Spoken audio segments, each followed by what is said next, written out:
This video is going to talk about the very first part of Chapter 2. What is a play? Now, we've talked about this already. You've already given your definition of what a play is. So now I'm going to tell you what the book says and what I believe and what a lot of other scholars also believe when we're looking at this definition of what is a play. So the very first thing a play is a play is an event. So it's something that is done. There is action that is physically taken, and there is conflict that we can see. And then it's communally witnessed. So it's not just like a person watches this physical action being done. It's multiple people see it at the same time. Like you watch it together with a buddy.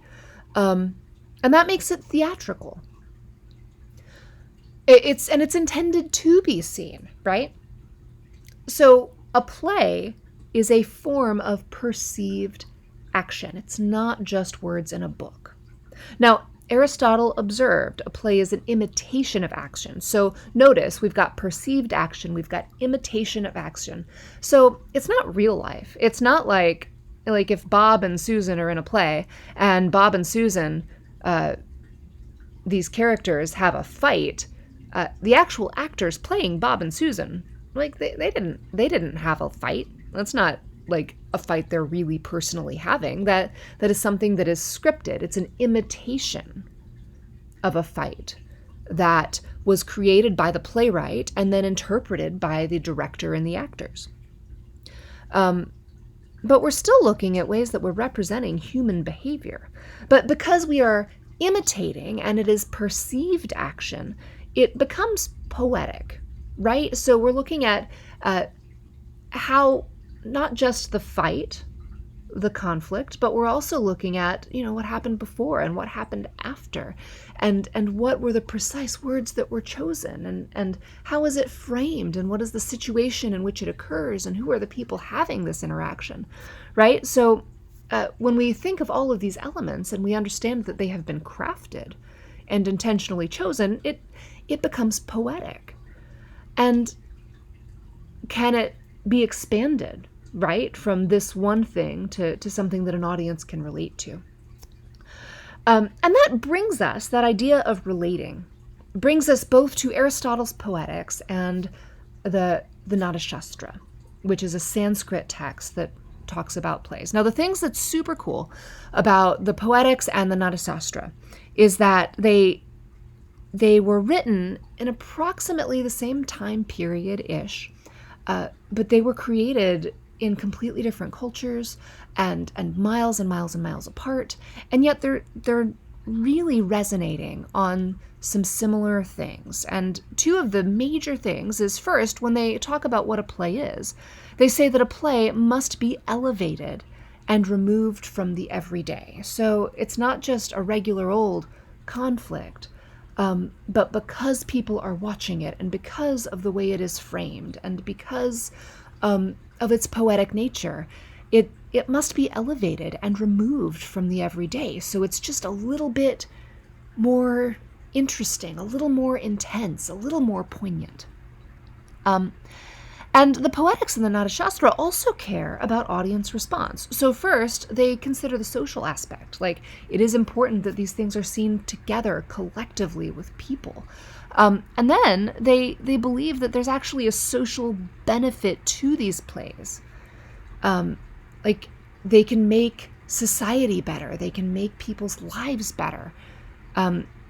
They can structure public conversations. Like, all of these things that the Poetics and the Natashastra believe plays can do.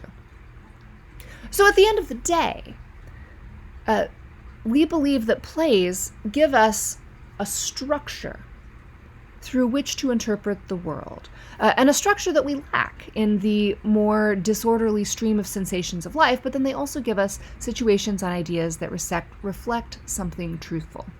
So everyday life is not structured. It's really pretty random, right? And we have events, and we try to make sense of those events, and we tell ourselves stories, and but plays have an intentional structure. They look at cause and effect. They look at the surrounding events, and they really try to make sense of our experience in the world. And they try to make sense of it by imposing this structure, creating a narrative. In addition, they highlight situations and ideas that have some level of truth to them.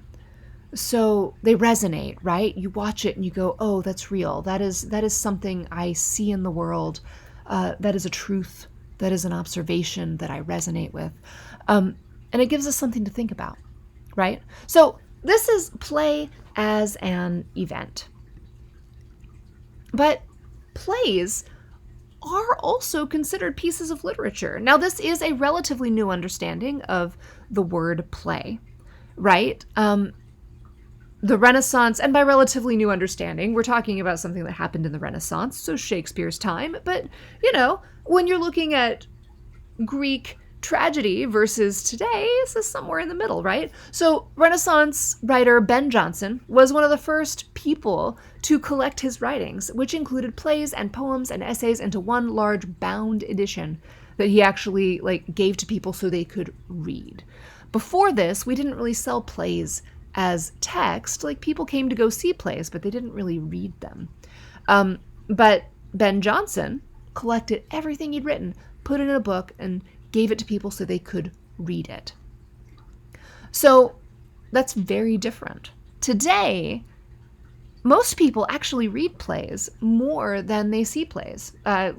You've probably read some Shakespeare plays in your English class, but you may not have actually seen any of those Shakespearean plays performed. So we're introduced to plays in a different way than we used to be.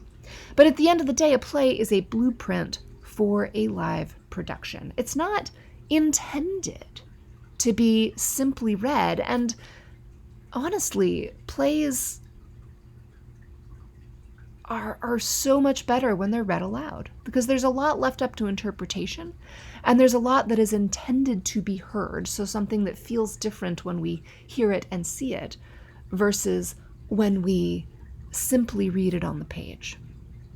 Things that are not funny when read, but when you see them, you go, oh, that's hilarious, I get it. So we want to think of plays as, sure, literature.